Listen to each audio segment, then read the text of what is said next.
Dari Gramedia Puseko 1440 AM, suara edukasi yang akrab dan mencerdaskan. Nah, sekarang sudah jam 10:30 lewat 1 menit. Meleset 1 menit ya. Seperti janji saya tadi, saya akan berbincang dengan seorang narasumber yang akan membantu saya gitu ya, untuk menjadi lebih jelas lagi tentang satu topik yang kayaknya masih agak asing di telinga gitu ya, tentang spiritual marketing. Jadi sebagai prelude dulu ya Bunda, kalau kita perhatikan nih, ibu-ibu zaman sekarang gitu ya, apakah ibu bekerja yang akhirnya memutuskan untuk jadi ibu rumah tangga aja deh gitu ya, karena prioritas di rumah kayaknya lebih safe buat sang ibu gitu ya, tapi tetap juga nggak mau kehilangan produktivitas gitu. Nah, mulailah gitu ya, ide untuk berbisnis dari rumah itu juga muncul. Nah, ada yang awalnya cuma buat iseng-iseng, tetapi karena itu menghasilkan, tergiur juga dong untuk membuat ini jadi lebih serius lagi. Nah, seperti apa sebenarnya dunia bisnis di kalangan ibu-ibu nih perempuan? Saya langsung ajak Bunda untuk ngobrol langsung ya dengan ibu dosen kita yang nun jauh di Surabaya sana. Assalamualaikum, selamat pagi Bu Rida. Bu Rida, halo. Selamat pagi Bu Rida. Halo, Assalamualaikum. Oke, saya masih mencoba menghubungi Bu Rida ya, tetapi yang jelas Bunda, saya mohon kepada Bunda yang punya pengalaman bisnis di rumah gitu ya, silahkan berbagi dengan kami di 0217418914 atau di 081325261440. Jadi hari ini kita akan berbicara khusus tentang spiritual marketing ya. Saya akan kembali lagi tidak lama setelah ini bersama Ibu Rida, seorang dosen ilmu perilaku dan juga maksud saya perilaku konsumen dan juga perilaku organisasi dari Surabaya.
AM, suara edukasi yang akrab dan mencerdaskan. Ada sedikit kendala teknis di sini, tapi saya sekarang sudah terhubung kembali dengan Ibu Rida, salah satu pembicara kita gitu ya, setiap hari Rabu pagi sampai siang nanti untuk membahas topik-topik yang relevan dengan dunia ibu-ibu. Nah, ibu-ibu zaman sekarang kayaknya nggak komplit kalau nggak bisnis ya kan? Ada bisnis yang awalnya cuma iseng-iseng, ada juga yang wah ternyata enak ya, pegang profit setiap saat, maunya ditekunin gitu kan, diseriusin. Nah sekarang saya mau nanya langsung dan menyapa dulu ya. Assalamualaikum, selamat pagi Bu Rida. Waalaikumsalam Mbak Hani, selamat siang, di sini sudah siang. Oh iya, kita selisih waktu ya.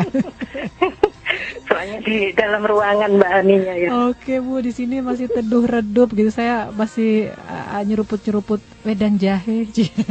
Oh. Kalau di sini jahenya jahe mix. Kalau Bu Rida jahenya jahe apa nih? Jahenya ditambah kayu manis Mbak Fani. Oh gitu. Itu bikin sendiri gitu Bu? Iya, iya. Bikin sendiri ya, itu bisa jadi ini juga dong peluang bisnis ya. Peluang bisnis. Karena yang namanya peluang bisnis dengan judul berbau-bau rumah gitu ya. Kalau di sini nih Bu, di Mm-mm. Jakarta kita suka lihat misalnya rumah makan pawon ibu. Kayak gitu. Judul-judulnya tuh Mm-mm. gitu ya. Atau masakan ibu, bahasa-bahasa rumah yang membuat kita Iya, pengen segera mencicipi masakan ibu seolah-olah itu masakan ibu kita sendiri ya. Karena kita lagi ngomong soal bisnisnya para ibu nih ya, para bunda iya, ya Bu. iya.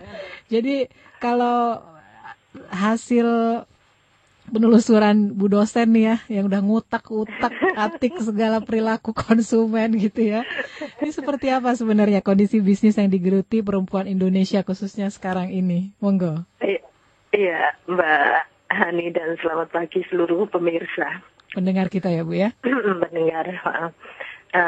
Sebelumnya saya ingin menyampaikan bahwa baru saja saya mendengar kabar duka. Innalillah. Saya mendengar kabar duka dari salah seorang kawan yang berbisnis bersama kawan lainnya, yang dua-duanya saya kenal baik, dua-duanya dulunya bersahabat baik. Sekitar setahun lalu mereka berkolaborasi dalam bisnis dan baru saja saya dikagetkan oleh kabar perceraian mereka. Wow. Jadi hari ini mereka berjalan sendiri-sendiri. Padahal sudah sempat berkolaborasi dengan harmonis, mesra dan menguntungkan begitu ya Bu ya? Iya, Selama beberapa tahun. selama setahun. Selama 1 tahun cukup solid, Iya, kemudian split begitu. iya. Wah. Baru saja saya dengar kabarnya mereka sudah berjalan sendiri-sendiri begitu. Nah ini kan terkait dengan pembicaraan kita kali ini ya tentang Spiritual marketing, kelanggengan bisnis ya. kelanggengan bisnis. Iya, oke. Kemudian saya jawab pertanyaan Mbak Hani tadi, bagaimana kondisi bisnis yang digeluti perempuan Indonesia saat ini? Sangat beragam, sangat bersaing, tapi kabar baiknya adalah masih banyak peluang. Begitu Mbak. Sangat bersaing tapi banyak peluang. Jadi, wah Jadi persaingan beragam, bersaing, tapi masih banyak peluang.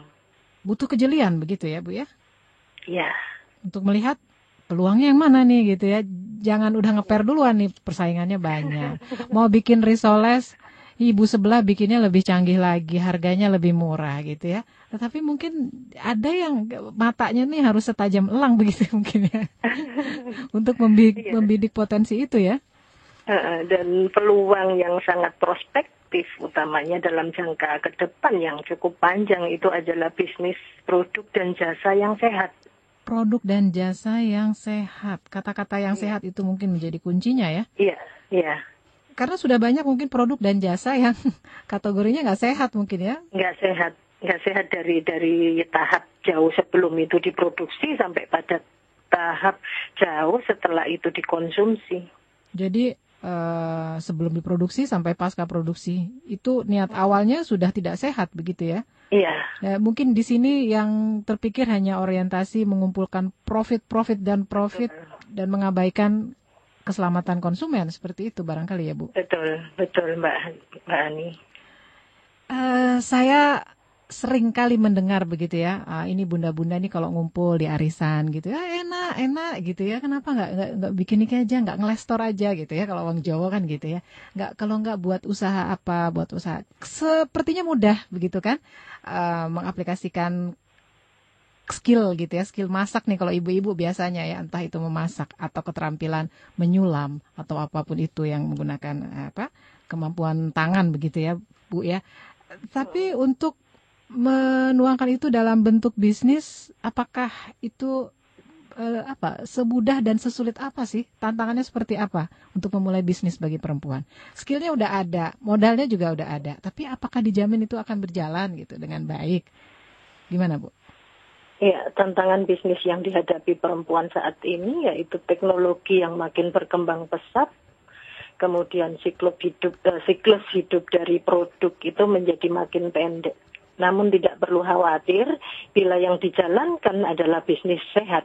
Karena bisnis sehat ini mempunyai segmen sendiri. Itu dia. Bisnis sehat punya pasarnya sendiri. Iya, dan mereka berani membayar mahal untuk produk-produk yang sehat. Yang dibeli jaminannya ya Bu ya, jaminan kualitas itu ya. Dan ini Jadi memang membutuhkan mungkin tidak besar ya, tetapi segmen tersendiri ini mereka bersedia membayar mahal untuk hal-hal yang qualified. dan itu jelas. Yang terkait dengan kesehatannya. Oke. Contohnya apa nih Bu? Yang sudah berjalan ya, bisnis sehat yang Ibu amati. Mungkin di sekitar Surabaya atau bahkan di Indonesia. Iya. Untuk produk-produk rumah sehat. Jadi permukiman-permukiman yang sehat. Yang di situ ada mulai dari drainase, kemudian dari ruang terbuka hijau. Nah, ini menambah value dari produk itu yang kemudian bisa jadi mahal. Ya, lalu suplemen-suplemen itu kan yang mengarahkan kepada orang kepada kesehatan itu juga tidak ada yang murah. Dan mereka berani. Lalu makanan sehat, makanan vegetarian itu juga tidak murah. Oke. Kalau kita masuk ke resto vegetarian. Iya. Ini bisnis bermodal besar, tetapi mungkin agak sedikit resiko karena mereka tahu jelas pasarnya. Seperti itu ya Bu ya. Jadi mereka tepat membidik sasarannya seperti itu ya Bu ya. Ya. Tapi ini kan sebetulnya skala masih minoritas ya, pendidikan, faktor kesenjangan pendidikan di Indonesia sendiri gitu ya. Kebanyakan market yang luas, yang lebar pangsanya itu kan masih menengah ke bawah gitu ya, kelas bawah yang mungkin tidak memikirkan urusan sehat. Yang penting kalau untuk makanan, yang penting kenyang, enak, resiko belakangan. Seperti itu ya. Dan ini kadang-kadang juga dimanfaatkan secara nakal juga ya oleh produsen. Wah, iya. yang kita tawarkan produk ini begitu kan, nggak mikirin ini makanan sehat, ini sumbernya dari mana, yang penting kenyang terjangkau, hati senang begitu kan. Jadi tapi kita ini kan bicaranya kan dari sisi produsen ya. Iya. Ya, dari sisi pemasar. Jadi persoalan hari ini kan bagaimana kita berbisnis sehat atau berbisnis langgeng ya, itu kan kata kunci untuk hari ini. Ya. Oke, artinya. Jadi, artinya ini tadi Bu ya, kasus-kasus produsen-produsen yang nakal itu pun jangan berpikir bahwa selama ini akan aman ya, berbisnis dengan cara yang tidak sehat ya Bu ya. Iya. Artinya bahwa berbisnis secara sehat, walaupun awalnya merintis dengan susah payah, itu akan menghasilkan begitu ya Bu ya? Iya, dan bisnis itu kan ada siklusnya, ada introduction, ya ada pengenalan, kemudian lalu mereka tumbuh, lalu kemudian mereka mature ya, mature itu sudah matang, sudah dewasa. Setelah dewasa, mereka decline. Itu siklus bisnis. Jadi introduction, tumbuh, perkenalan, lalu tumbuh, kemudian maturitas, matang, lalu decline. Kembali lagi ke awal begitu ya, menurun begitu ya. Tetapi di dalam prakteknya, ada banyak yang tidak mengikuti siklus itu. Ada bisnis-bisnis yang baru sampai di introduction saja kemudian dia decline. Langsung dia jatuh. Begitu? Itu banyak kasus seperti itu Bu? Itu apa Bu yang menyebabkan? Ya, itu nanti arahnya kepada apa yang kita bicarakan hari ini sebagai konsepsi spiritual marketing. Nah, itu yang terlepas ya Bu ya. Jadi ini yang perlu dipahami juga untuk calon pebisnis, khususnya ibu-ibu rumah tangga ya. Bahwa jangan sampai ini siklus yang seharusnya berjalan normal dari introduction, tumbuh, mature, kemudian baru mengalami siklus decline ini tidak loncat ya, baru mulai langsung tutup. Iya. Seperti itu ya. Jadi dan banyak terjadi seperti itu. Jadi harus terganggu dengan aktivitas-aktivitas yang nilai spiritualnya tidak ada. Nah, kita berbisnis dengan mengabaikan nilai spiritual. Bisnis gitu ya, spiritual jangan ikut-ikut begitu ya. Ternyata itu keliru ya Bu ya. Dan itu sudah dibuktikan. Ada sekarang gitu ya, mata kuliah spiritual marketing begitu ya Bu. Itu ada dalam salah satu bahasan dari mata kuliah manajemen pemasaran. Itu sudah lama dikembangkan, Bu, di kampus? Ya, sudah mulai saya perkenalkan 1, 2, 3 tahun ini sudah saya mulai perkenalan, dan di luar juga yang namanya Bapak Hermawan Kartajaya itu juga sudah mulai memperkenalkan itu. Iya. Kalau sedikit latar belakangnya, ini spiritual marketing itu berkembang dari mana, Bu? Negeri yang mempopulerkan istilah ini pertama kali. Mungkin Ibu bisa cerita. Yang saya baca itu ada pakar dari India itu yang bernama Joy Vitale, yaitu memperkenalkan konsepsi spiritual marketing yang kemudian ternyata bagus untuk diterapkan, dan ini ada kaitannya dengan the highest goal, ya, tujuan yang paling tujuan level tinggi. Jadi kalau mau berbisnis itu tetapkan tujuan kita itu adalah tujuan yang level tinggi. Jadi jangan menetapkan tujuan berlevel rendah. Wah. Tujuan berlevel tinggi ini ya yang terkait dengan soal-soal spiritual. Wah, ini apakah terpikirkan sebelumnya ya? Ketika seorang ingin memulai sebuah bisnis, kalau saya ngebayangin ya, rata-rata orang dia beranjak dengan bagaimana dengan modal sedikit menghasilkan banyak gitu ya, Bu. Tanpa memikirkan itu tadi, tujuan bisnis level tinggi yang Ibu bilang. Iya, the highest goal. The highest goal. Tujuan mulia gitu ya. Apakah ini disadari gitu oleh calon pebisnis, khususnya para ibu nih? Gimana Ibu menjelaskan the highest goal ini lebih rinci lagi, Bu? Iya, jadi intinya begini ya, kalau saya bicara praktis itu, kalau kita berbisnis, memang niat awalnya bagus, tetapi gangguannya itu kan macam-macam nanti. Ada kepingin orang lain kok sukses duluan, kok aku enggak sukses ya, gitu. Nah, kemudian dalam konsepsi the highest goal tadi secara praktisnya begini, kalau aku berbisnis, lalu aku berdoa, ya Tuhan, misalkan begitu, aku ingin kaya. Ya Tuhan, aku ingin punya rumah bagus. Aku ingin bisnisku berhasil sehingga aku bisa membangun rumah yang mewah, yang bagus, mobil yang bagus, rumahku yang ada kolam renangnya mewah. Nah, pada saat kita berdoa, aku, itu sebetulnya pada saat yang sama, secara tidak sadar, kita juga mendoakan atau berdoa kepada Tuhan agar menurunkan level orang lain. Jadi ketika bicara, ya Tuhan, jadikan aku kaya, pada saat yang sama harus ada orang yang dimiskinkan. Begitu, Bu? Ya. Ketika kita berdoa gitu ya, untuk memenuhi... Makanya untuk spiritual marketing ini supaya kita bisa melepas keakuan. Oh. Dan ketika kita ingin kaya dari bisnis itu ya, kemudian seluruh karyawan itu juga harus terangkat. Orang-orang di sekitar itu juga harus turut juga terangkat. Paradigma berdoanya harus dirubah ya, Bu ya. Jangan buat aku.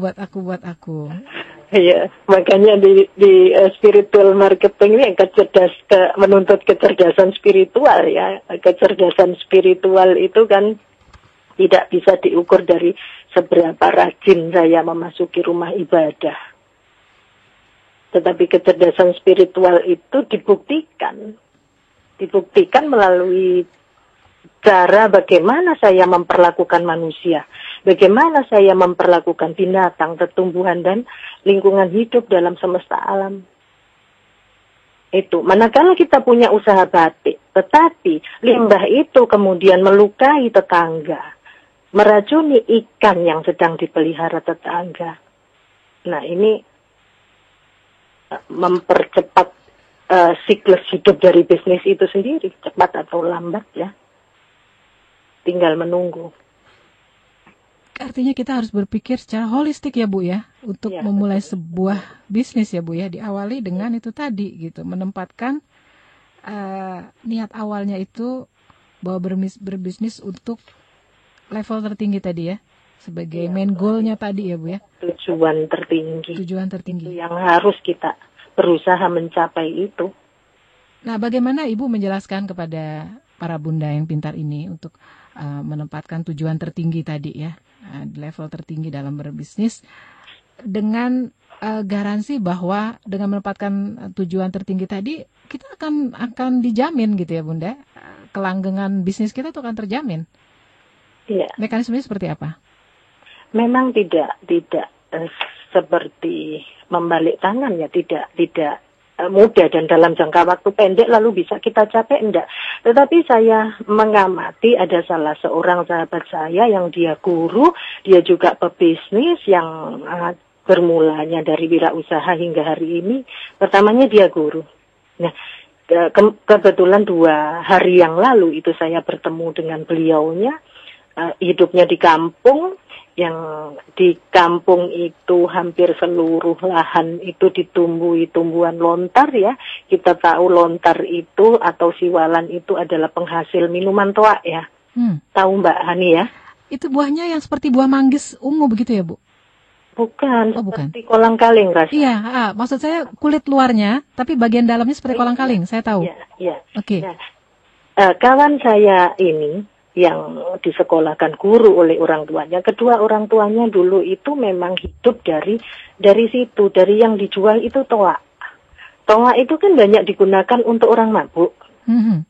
Mabuk-mabukan. Yeah. Tetapi di dalam perjalanan si anak ini itu berkembang pemikirannya bahwa itu tidak benar. Menjual toa itu tidak benar. Lalu kemudian dia mencoba. Istrinya itu punya keahlian bikin ayam panggang itu. Nah kemudian dia berpikir kenapa ini tidak aku jadikan minuman yang aman. tidak yang aman, yang safe gitu. Nah kemudian dia ambil legennya itu. Dia ambil legennya, kemudian dia bawa ke laboratorium, kemudian dia kemas dengan bagus. Dan ini harganya bisa berapa kali lipat dari harga toa. Saya bertanya begini, kok saya masih ada itu menemukan beberapa kelompok orang yang masih mabuk-mabukan di bawah pohon lontar itu. Dia bilang, oh enggak apa-apa, nanti mereka akan hilang dengan sendirinya ketika saya mampu membeli produk-produk mereka. Jangan sampai jadi toa. Saya harus mampu menampung legen-legen itu untuk saya bawa ke kota, untuk saya perkenalkan secara lebih luas. Nah kalau saya hambat di legen itu, saya kemudian berhasil menjual, maka dengan sendirinya orang ini tidak akan sampai mengkonsumsi toaknya. Karena legen itu kan hanya 4 jam saja, kemudian dia menjadi toak setelah itu. Nah kalau ditahan diambil di legennya, tidak sampai jadi toak. Dan ini sangat potensial. Ya karena Tuhan itu, salah satu guru saya pernah mengatakan Tuhan itu adil memang. Kalau Tuhan itu tidak kasih satu area, kalau tidak di dalamnya itu mengandung tambang, maka lihat di permukaan bumi pasti subur. Ada sesuatu, tidak tahu itu buah atau tumbuhan. Nah kalau di dalam bumi tidak diberikan oleh Tuhan, di dalam sebuah area, lalu di permukaan bumi juga tidak gampang ditumbuhi apa-apa, maka yang diberikan Tuhan adalah otaknya. Jadi kelebihan otak itu yang diberikan pada orang-orang pada area itu.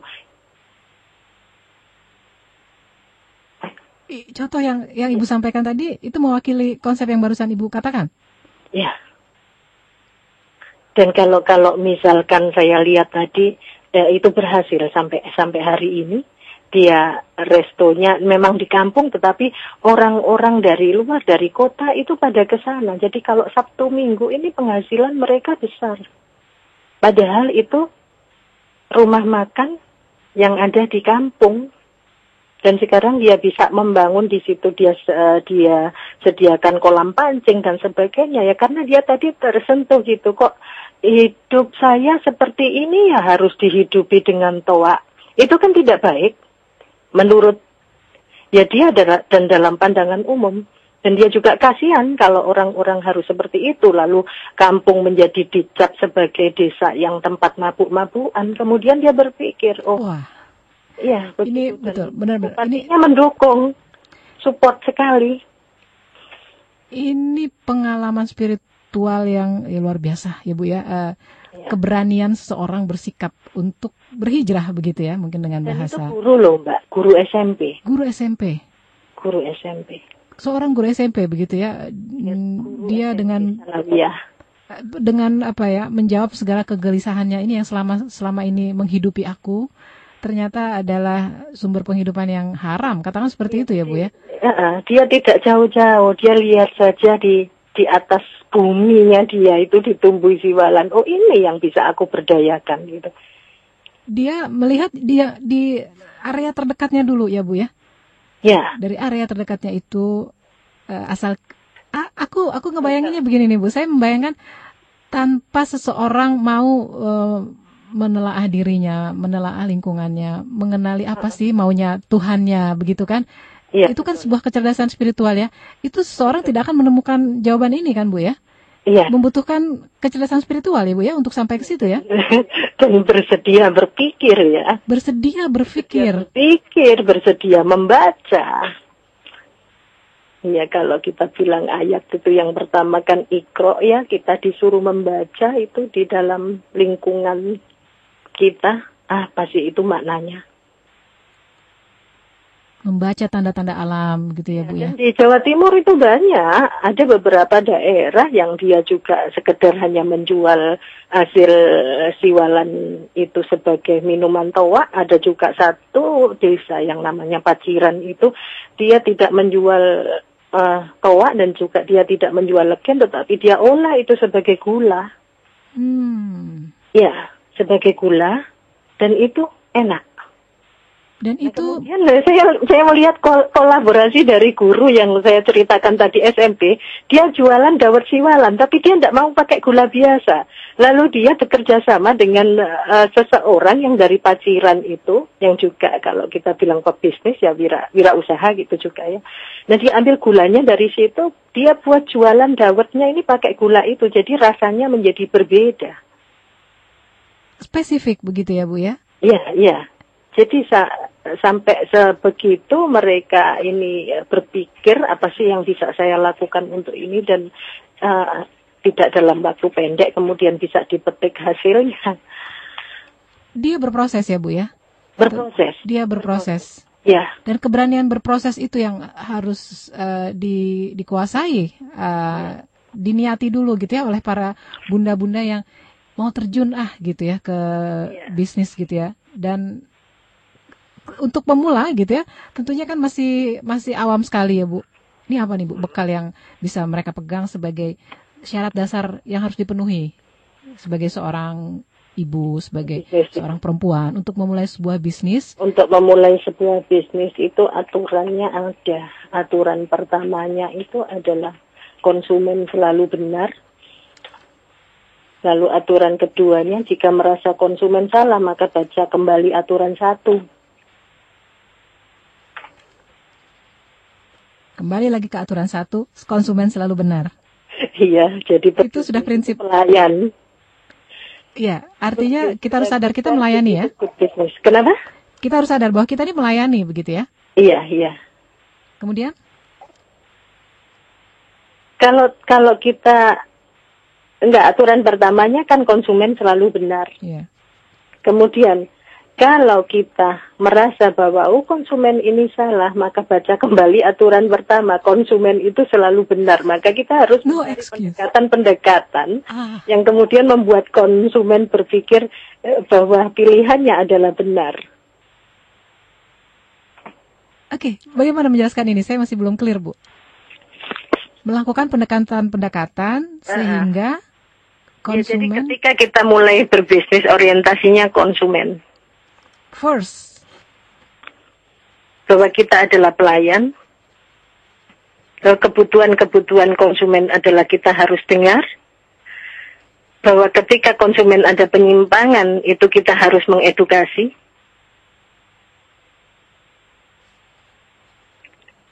Begitu, Mbak Hani. Jadi benar-benar ya butuh kesabaran, ketekunan luar biasa untuk melayani konsumen. Pun konsumen melakukan penyimpangan, kita harus dengan niat baik lagi gitu, kita edukasi mereka dengan pendekatan yang baik begitu ya, sehingga nggak kapok, nggak bikin kapok mungkin konsumennya seperti itu. Benar-benar melayani paripurna ya. Dan good business itu good service. Good service is good business juga. Jadi layanan baik itu bisnis baik. Bahwa yang membayar kita itu bukan majikan. Yang membayar kita adalah konsumen. Sama seperti di kantor-kantor atau di sekolah-sekolah. Yang membayar kita itu bukan atasan, tetapi yang membayar kita adalah konsumen. Yang menggaji kita adalah konsumen. Nah, kemampuan untuk berbisnis dengan cara paripurna ini, itu sebetulnya Bu ya, kalau dilihat dari sisi gender, ini berlaku nggak sih Bu? Apakah laki-laki lebih pantas untuk itu atau perempuan lebih pantas untuk melakukan bisnis yang paripurna? Laki perempuan sama. Mereka punya kesempatan berbisnis sama dan semua kita punya bakat marketing sebetulnya. Kalau tidak percaya bahwa kita punya bakat marketing, ingat saat bayi saja ketika kita menangis. Semua orang sekitar pada sibuk apanya yang basah. Jadi itu bayi itu kan minta diperhatikan. Jadi itu salah satu dari bakat marketing manusia. Ya. Jadi setiap orang punya bakat marketing. Setiap orang punya bakat. Menarik perhatian orang lain. Nah, itu saya katakan bisa dibuktikan ketika bayi lahir, ketika dia tidak beres dengan sesuatu yang terjadi pada dirinya, lalu dia menangis. Dan ketika bayi itu menangis, semua orang pada sibuk. Oh, apa sih yang nggak beres? Apa sih yang nggak benar sayang? Gitu kan. Semua orang jadi memperhatikan dia. Iya, nah, betul, ini acting pertama. Iya. Jadi secara alami begitu ya Bu ya? Itu mematahkan pendapat awam yang bilang gitu ya, seorang ibu rumah tangga murni yang mungkin untuk beberapa alasan harus menggeluti bisnis, tetapi kadang-kadang udah minder duluan. Aku nih bukan orang bisnis, aku cuma ibu rumah tangga biasa. Ternyata itu bisa patah. Semua orang punya bakat alami untuk berbisnis. Setiap kita mempunyai bakat marketing.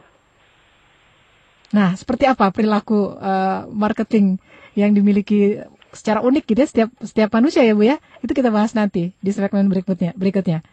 Oke, kita sekarang rehat dulu Bu, sambil saya juga nanti tawarkan kepada Bunda Pintar yang lain untuk berpartisipasi. Jadi kita break sejenak, Ibu jangan terlalu jauh dari telepon Ibu ya. Oke. Saya segera kembali Bu. Yuk.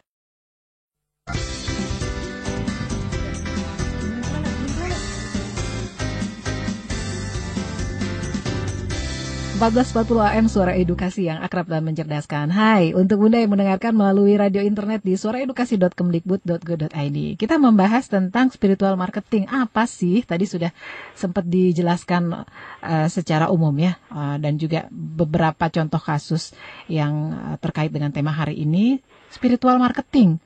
Emang ada hubungannya gitu ya dunia marketing dengan spiritual? Nah, di telepon ada seorang Bunda Pintar yang mau berbagi pengalaman nih. Bisnis apa ya Bunda kita yang satu ini? Halo, Assalamualaikum Bunda yang cantik. Kenalan dulu nih. Oke. Waalaikumsalam Bunda. Kayaknya kenal gitu. Kayaknya ya, pernah dengar suaranya. Gak lupa sih, setiap hari juga nongol suaranya ya. Oke deh, yang lainnya belum dengar nih, jadi kenalan dulu ya Bunda. Ayo, saya Laili. Dulu pernah juga ya satu kantor sama Bunda ya. Oh, kita melanglang ya di udara. Tapi sekarang sih milih berbisnis. Karena emang waktu yang lebih fleksibel ya Bun. Terus pengen nanya sih sama Bunda Rida yang lagi on air juga tadi ya. Iya, nanti kita nelpon lagi. Oke. Ini apa, aku kan sekarang bisnis nih ya. Sebenarnya sih bisnisnya multi-level marketing digabung dengan direct selling. Jadi emang kita jualan langsung, merekrut orang juga. Nah, pengen nanya, gimana caranya supaya lebih berkembang lagi gitu. Jadi, berbisnis mengikuti jalur yang sudah ditetapkan gitu ya oleh multi-level marketing yang lagi digelutin sama Bunda Laili ini. Tetapi juga ingin berkembang gitu dengan mengadopsi itu tadi ya. Iya betul. Spiritual marketing itu apakah mungkin gitu ya? Karena ini kan bisnis. Oh ya, terus? Iya, karena ini kan bisnisnya juga mengikuti rule yang sudah ditetapkan gitu ya oleh company gitu kan? Cuma sebenarnya sih memang company-nya sendiri fleksibel banget. Jadi sudahlah ini sistemnya seperti ini, terserah teman-teman mau jalannya seperti apa gitu. Kalau yang selama ini saya dan teman-teman jalani sih paling saling mengingatkan, ayo sholat duha gitu. Terus kalau habis terima bonus jangan lupa amal-amal. Oh begitu ya? Gitu. Nah, ini kayaknya Tapi bagian. apakah ada hal lain, ada trik-trik lain yang bisa membuat kita tuh lebih semangat lagi untuk cari nafkah, tapi juga bisa berbagi lebih banyak lagi kepada banyak orang gitu. Iya, oke. Di jalur yang sekarang jadi pilihan Bunda Laili ya? Ya, Oke, wah. Tapi gimana? Bunda Laili merasa nyaman dengan bisnis yang digeluti sekarang ini, atau ada rasa atau pertanyaan lain gitu, penasaran gitu? Saya ingin mencapai ini, tapi dengan cara seperti apa gitu? Alhamdulillah sih so far nyaman ya, karena memang ilmunya berkembang banget di sini. Jadi bukan hanya belajar tentang cara merekrut dan menjual, tapi juga tentang internet marketing, tentang memanfaatkan sosial media, tentang optimasi Twitter lah, optimasi BlackBerry, segala macam itu banyak banget. Jadi emang tiap hari ada aja ilmu barunya gitu. Begitu ya, dan profitable ya, dan menghasilkan ya. Alhamdulillah. Alhamdulillah. Oke, dari senyumnya ini kebaca nih. Kayaknya cukup puas ya, Bunda Laili. Kita insya Allah selalu doakan bahwa Bunda Laili juga semakin menghasilkan secara kepuasan batin juga gitu ya dengan bisnis yang digeluti sekarang ini, dan juga target-targetnya juga tercapai ya. Insya Allah nanti dikuatkan nih oleh advice yang akan diberikan oleh Ibu Rida nanti ya. Terima kasih banyak Bunda Laili sudah berbagi. Salam buat semuanya. Iya baik, nanti jawabannya didengarkan di udara ya. Oke, see you later. Assalamualaikum. Nah, itu tadi Bunda Laili dengan pengalaman yang sedang asik digelutinya ya, berbisnis multi-level marketing. Sekarang kita cross check dengan Bunda Rida yang sekarang menjadi narasumber kita hari ini untuk mengulas khusus tentang spiritual marketing itu apa sih. Jadi kita akan utak-utik gitu ya, dunia bisnis yang mulai banyak juga digeluti oleh kaum perempuan, dan ternyata ada gitu ya cara berbisnis yang sangat menguntungkan dengan menempatkan tujuan tertinggi yang tadi sudah disampaikan sekilas oleh Bunda Rida. Oke, Bu Rida sudah terhubung lagi kita sekarang ya? Ya Mbak. Jadi tadi ada Bunda Laili yang berbagi pengalaman bahwa akhirnya sekarang memutuskan berbisnis multi-level marketing. Nah, dari pertanyaannya tadi, ini saya sampaikan kembali. Apakah bisa menerapkan metode spiritual marketing dalam bisnis multi-level marketing? Gimana, Bunda Rida? Sangat bisa ya Mbak. Sangat bisa?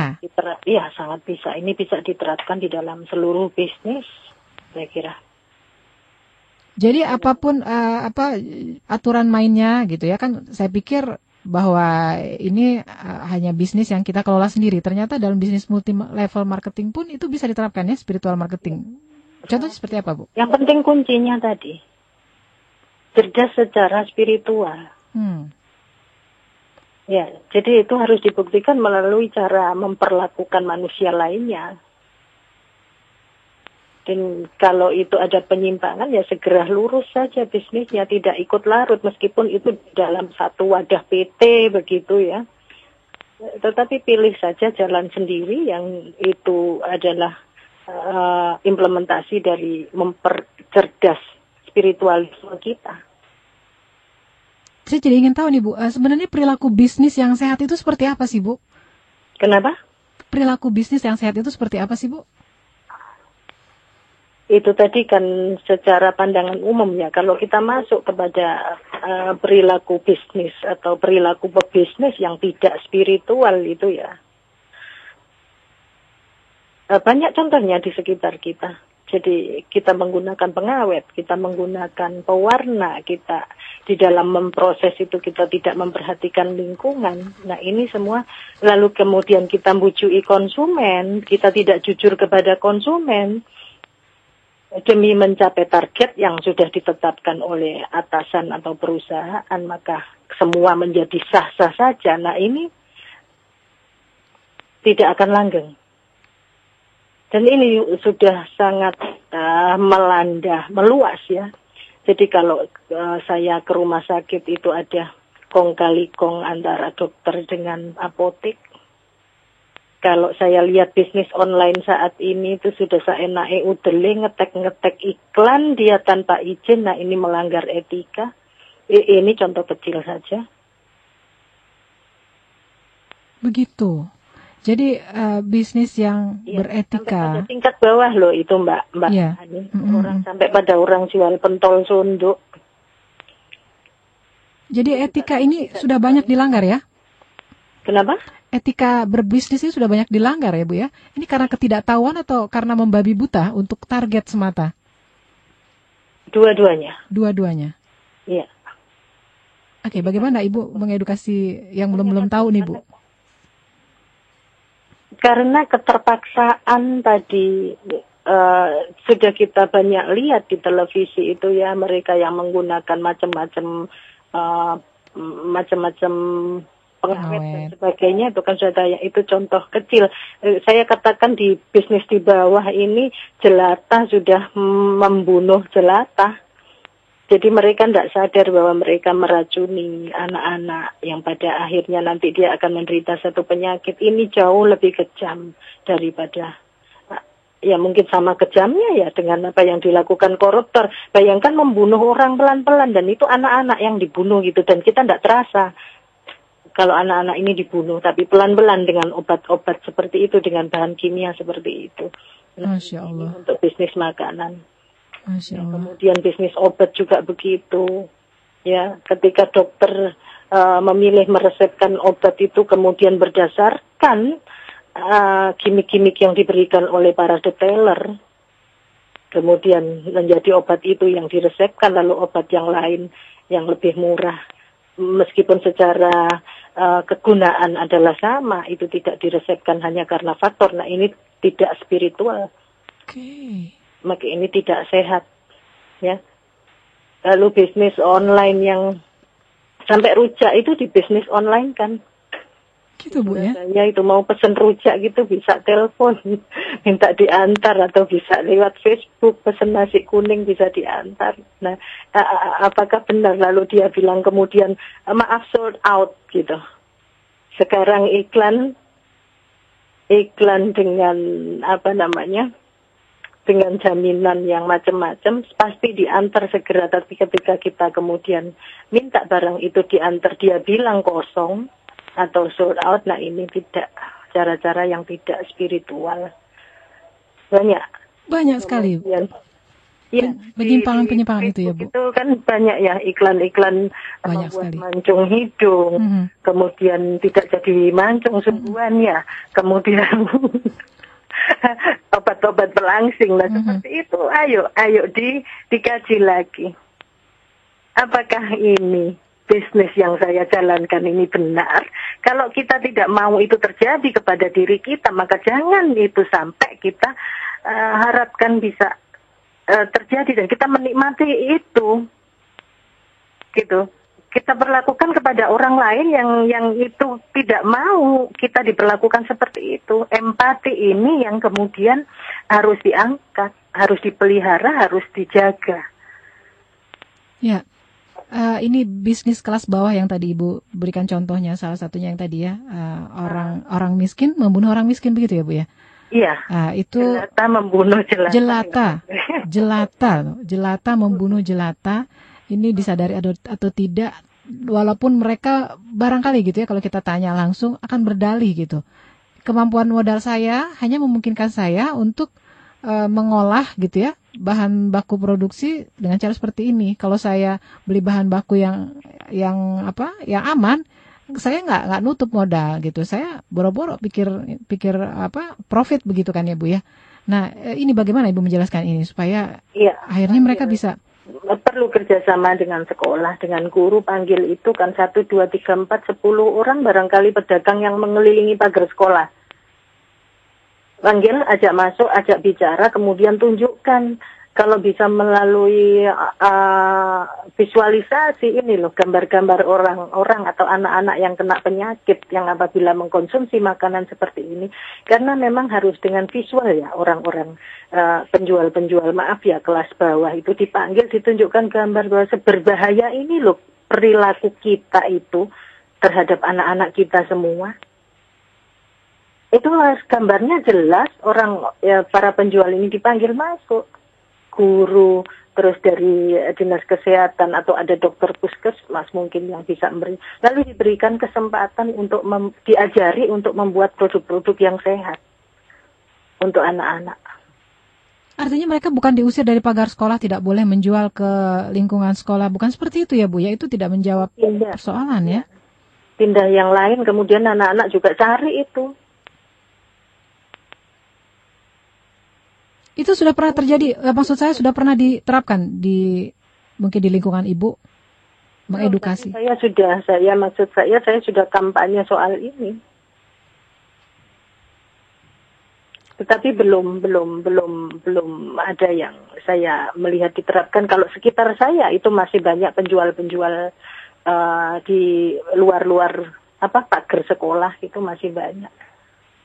Nah seharusnya ini dipanggil, ini perlu kerjasama memang ya.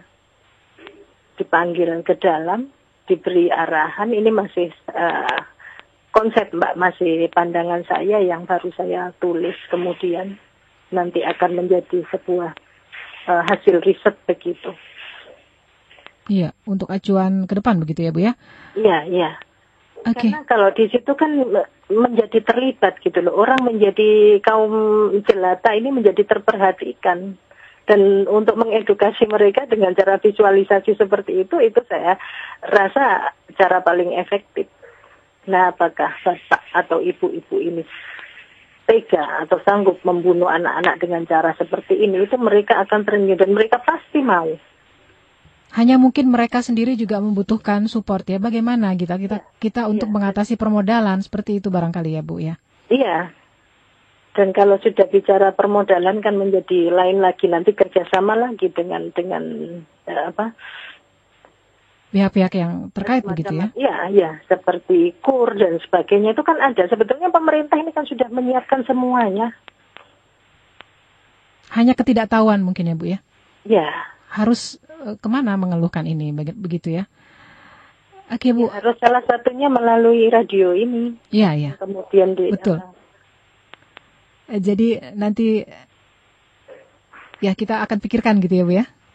Langkah-langkah apa nih yang bisa mudah? Dari sana kan juga bisa meng-create nanti para ibu-ibu yang di rumah tidak punya pekerjaan atau masih lebih waktunya bisa membuat kue yang sehat untuk ditaruh di sekolah itu. Beri kesempatan kepada harus ada kerjasama, kemauan gitu ya Bu ya? Iya, beri kesempatan kepada orang tua murid, kepada para jelata yang berjualan sekitar itu, beri kesempatan itu, bimbing mereka, didik mereka gitu. Dan kemarin saya membaca salah satu tulisan teman di Kompasiana, itu merupakan peluang juga katanya. Lah istrinya kemudian disuruh bikin makanan yang sehat, kue-kue yang sehat. Anaknya tidak boleh beli makanan yang tidak sehat. Lalu istrinya diminta membekali anaknya itu dengan bekal yang sehat, yang gambar lucu-lucu di bentuknya kue atau makanannya. Nah kemudian ini jadi bisnis istrinya kemudian. Oke, menarik sekali ya Bu ya.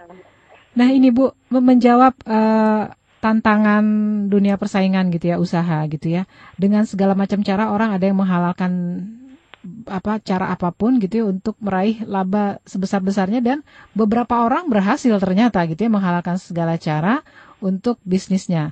Nah ini bagaimana Ibu memandang hal seperti ini? Berhasil memang, tetapi ketika dia decline itu melukai banyak orang.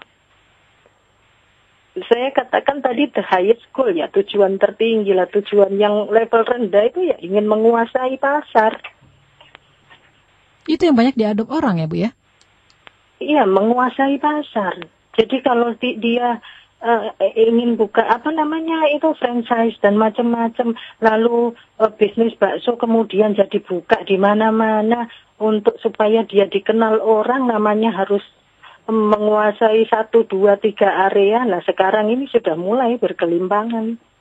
Ada satu merek bakso, itu juga sudah mulai itu. Lalu ada pentol sondok itu juga dia buka macam-macam pentol sondok Pak siapa gitu ada di sini di Jawa Timur.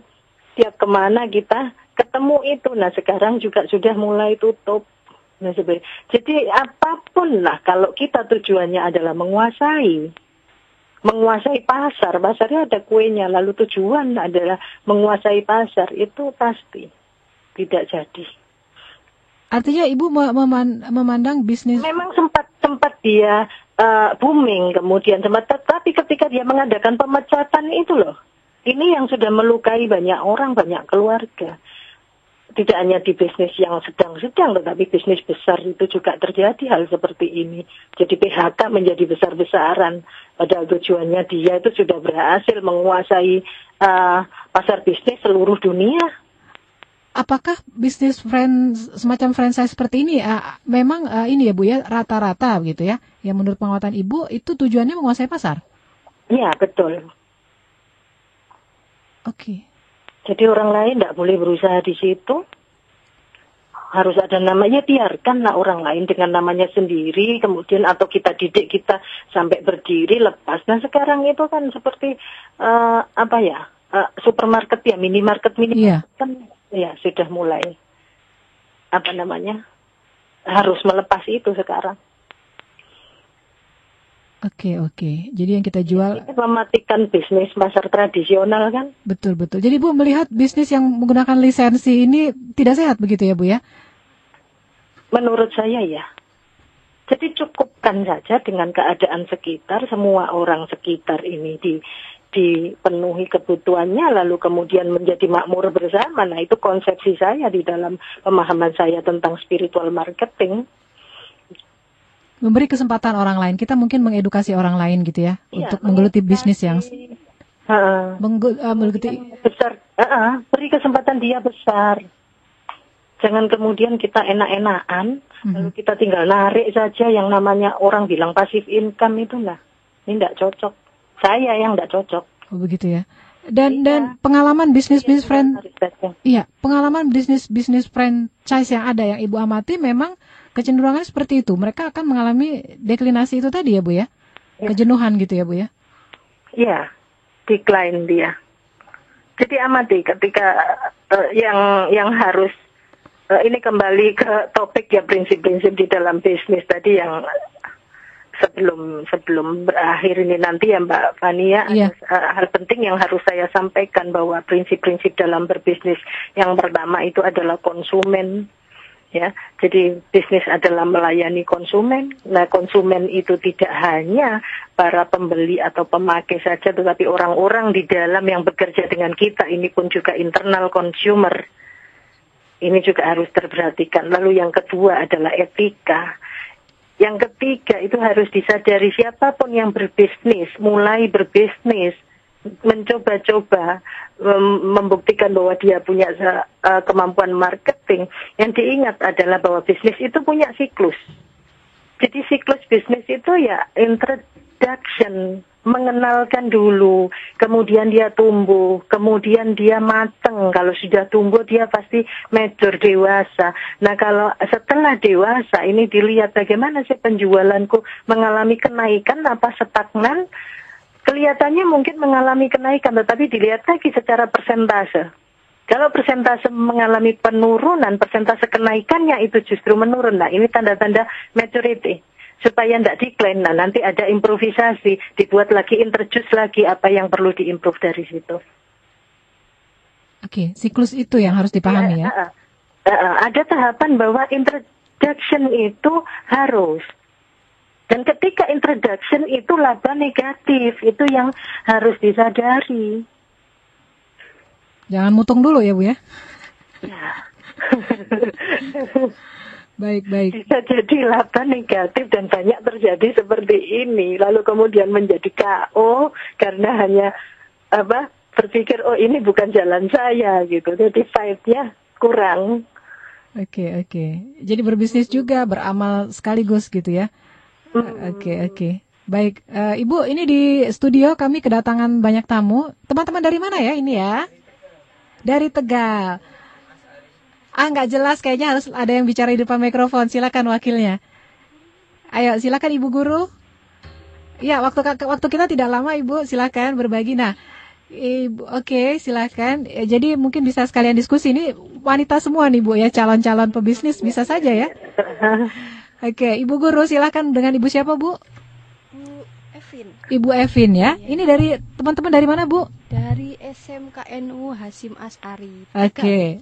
Dari Suaranya ini ya Mbak. lembut sekali suaranya ya, agak mendekat ke mikrofon. Dari SMU Hasyim SMK Hasyim Asy'ari. SMKNU Hasyim NU Hasyim Asy'ari. Oke, untuk mata pelajaran apa sih ini? Teknik komputer jaringan jurusan. Teknik tuh, Bu. Ini banyak perempuan-perempuan yang sudah menggeluti teknik komputer jaringan ya. Nah, kira-kira ada yang minat nggak sama dunia bisnis? Teman-teman, minat. Alasannya apa? Alasannya apa? Kepengen terjun ke bisnis? Apa ada yang sudah pernah menggeluti bisnis sama teman-teman? Silakan teman-teman, waktu kita terbatas.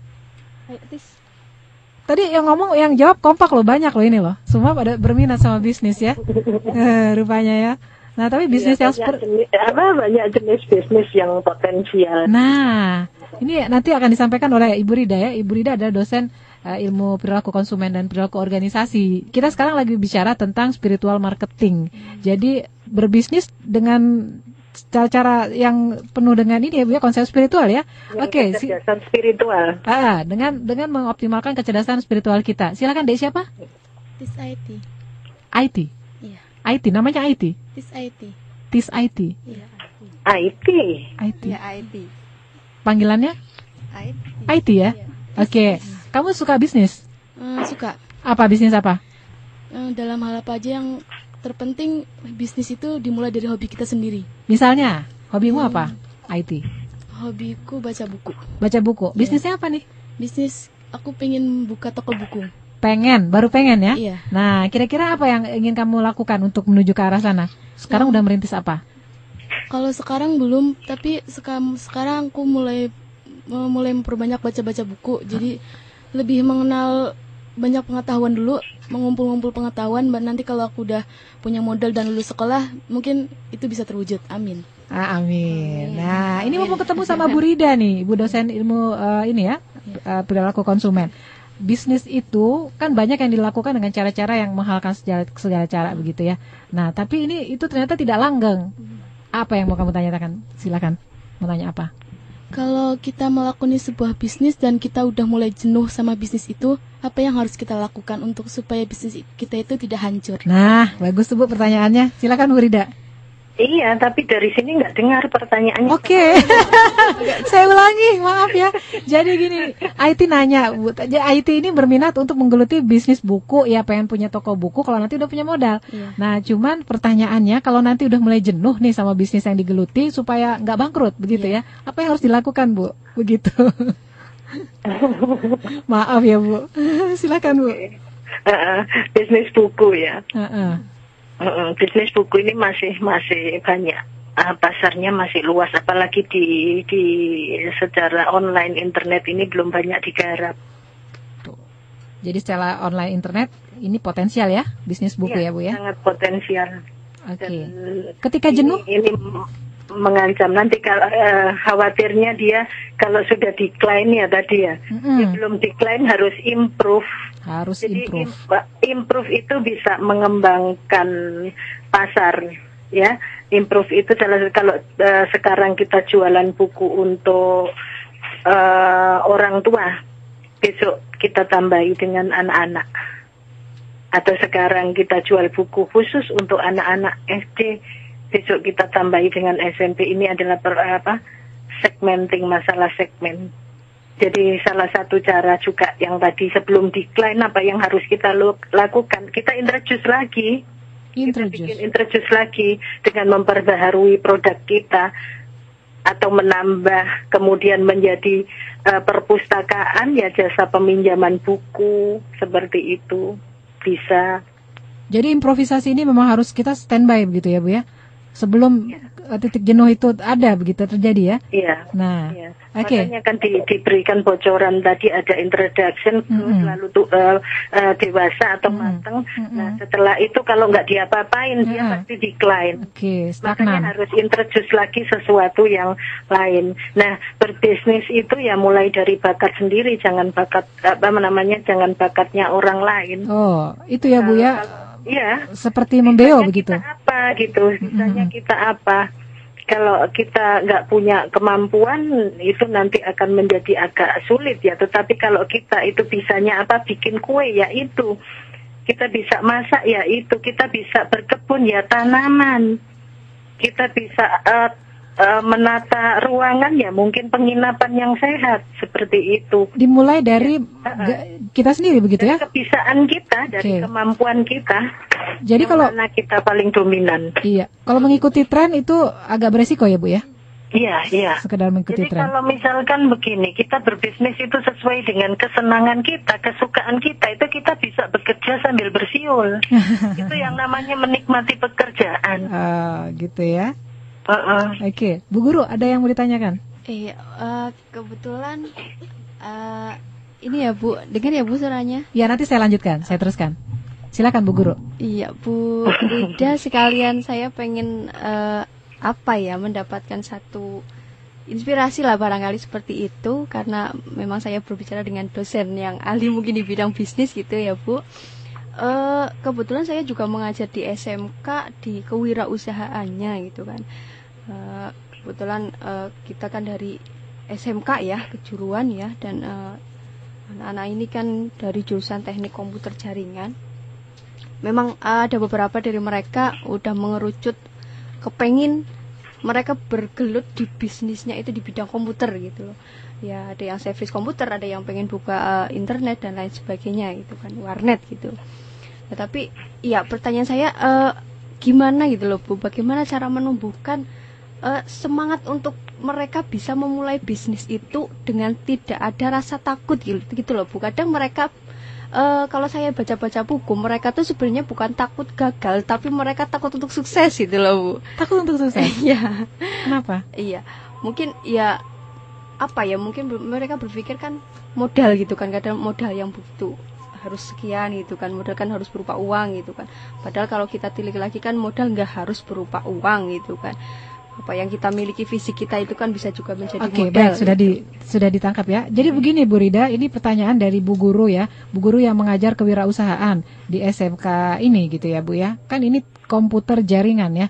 Nah, jadi anak-anak ini kelihatannya sudah begitu semangat, tidak sabar untuk segera memulai bisnis setelah lulus nanti gitu. Apakah buka warnet atau servis komputer. Cuman yang ditanyakan bagaimana memotivasi mereka gitu untuk lebih bersemangat lagi memulai bisnis ini gitu tanpa ketakutan berlebihan untuk kendala modal begitu. Silakan Bu Rida. Untuk kendala modal ya? Iya. Sekaligus ini memompa semangat murid-murid begitu ya, karena mereka sudah semangat untuk berbisnis setelah lulus, udah nggak sabaran ya, ada yang mungkin udah mulai coba-coba, tetapi kadang-kadang ada yang agak patah arang mungkin ya, memikirkan modal mungkin begitu ya. Iya, karena masih mungkin banyak hal gitu. Banyak hal lainnya juga. Semangatnya ada tapi masih tetap ada rasa takut, khawatir untuk memulai begitu ya. Mungkin awalnya kalau masalah modal itu kan sudah ada pemerintah ya, dan saya kira pemerintah cukup membantu itu. Sesuai dengan, kalau itu iklan-iklannya betul loh ya, asumsi saya iklan-iklannya pemerintah bahwa dia membantu anak-anak yang punya bakat yang kemudian dia mau berwirausaha ini betul, itu asumsi saya. Ini menjadi tidak lagi persoalan permodalan. Oke, kendala di luar modal misalnya Bu. Oke. Dan ini guru adalah jembatan ya, guru atau sekolah ini jembatan antara bakat anak-anak, keinginan anak-anak, passion anak-anak untuk berbisnis dengan pemerintah, penyedia permodalan. Nah, bentuk aja di dalam sekolah itu siapa yang akan memfasilitasi ini, menjadi mediator antara anak-anak calon wirausahawan ini dengan pemerintah, yang bentuk itu. Oke, baik. Ini karena waktu. Nggak ada alasan untuk takut. Nggak ada alasan untuk takut ya. Perlu kerjasama lebih. Ya. Dan tadi siklus bisnis itu ada, itu yang harus nanti lihat tetangganya cepat sukses, dia sudah sakit hati. Tidak ya, masing-masing ada waktunya begitu ya Bu ya? Iya. Untuk mendewasa dengan bisnisnya ya. Mm-mm. Baik. Baik Ibu, ini waktu kita sudah habis. Silahkan kesimpulannya Bu, secara singkat dari seluruh obrolan kita hari ini. Ya, kesimpulannya, sebelum kesimpulan saya ingin sampaikan bahwa yang hari ini potensial bisnis itu adalah makanan sehat, kemudian ada tanaman, ada rias pengantin, itu setiap orang ingin menjadi pengantin dan setiap orang rela mengeluarkan uang gitu ya? Nggak pernah habis untuk tampil cantik gitu ya di hari pernikahan. Kemudian kursus bahasa daerah ini kan. Kursus bahasa daerah? Oh, itu potensial ya Bu ya? Sekarang ini banyak diminati loh, orang luar kepingin belajar bahasa daerah dan juga bahasa Indonesia. Nah, ini peluang nih. Teman-teman catat ya, nanti ajarin bule-bule itu bahasa nyong-nyong Tegal gitu ya. Itu menarik sekali ya. Iya. Oke. Teman saya kan juga mahal itu dibayar di Jerman ya, dia. Tuh teman-teman jangan jangan malu ya dengan dialek khas kalian masing-masing. Oke. Baik Ibu. Oke, silakan Bu, kesimpulannya apa Bu? Ya, kemudian kesimpulannya tadi saya ulang bahwa prinsip-prinsip bisnis yang pertama adalah melayani konsumen. Yang kedua adalah etika bisnis itu harus dijunjung tinggi. Yang kedua etika bisnis, yang ketiga sadari bahwa bisnis itu ada siklusnya. Ya, untuk selamat di dalam tiap-tiap siklus itu konsepsinya ya spiritual marketing tadi. Jadi cerdas secara spiritual ya, artinya bahwa aktivitas dari sebelum menjual barang sampai penyerahan barang itu, sampai jauh setelah barang itu diserahkan, aktivitasnya ini harus menunjukkan kecerdasan spiritual, jadi memikirkan kepentingan dan keselamatan konsumen, orang lain dan semesta ya. Terlebih dahulu ya Bu ya. Dibandingkan kepentingan untuk mengumpulkan profit itu sendiri ya Bu ya. Karena dengan sendirinya profit itu akan mengikuti ya Bu ya, dengan menjalankan bisnis secara sehat. Jangan larut di dalam pikiran orang lain. Jangan kita hidup di dalam pikiran orang lain. Fokus saja kepada apa yang sudah kita lakukan. Jadi jangan kita hidup di dalam pikiran orang lain, nanti jadi berbelok. Oke, jadi harus percaya diri ya Bu ya, bahwa bisnis yang kita geluti sesuai hati kita itu akan hidup ya Bu ya. Iya. Oke, terima kasih. Alhamdulillah Ibu Rida, dengan segala kekurangan kami senang sekali sudah bisa berbincang dengan Ibu pagi ini. Teman-teman dari Tegal, Ibu Guru dan juga IT ya. IT namanya pas banget dengan bidangnya. Terima kasih sekali lagi. Assalamualaikum. Insya Allah ketemu lagi di lain kesempatan ya. Assalamualaikum semuanya.